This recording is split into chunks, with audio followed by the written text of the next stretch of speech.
প্রকার যে ভিটামিনের দরকার হয়, আজ তো আগে 12টা ছিল, এখন সেটা 16 হয়ে গেছে।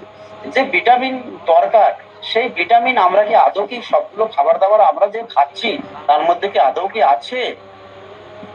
আমাদের শরীরে অ্যান্টি অক্সিডেন্টের দরকার। অ্যান্টি অক্সিডেন্ট কিসে পাওয়া যায়? ফল ফ্রুটে পাওয়া যায়। তাহলে আমরা আদৌ কি ফল ফ্রুট খাচ্ছি?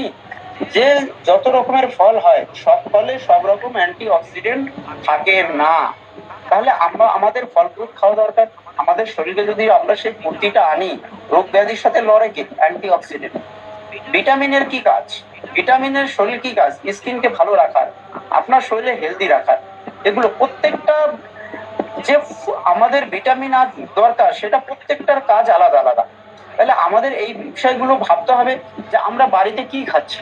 বাড়িতে ম্যাক্সিমাম লোক আমরা কি খাই? শাকসবজি খাই। শাকসবজিতে কি আছে? ফাইবার আছে, তার মধ্যেও ভিটামিন আছে, কিন্তু আদৌ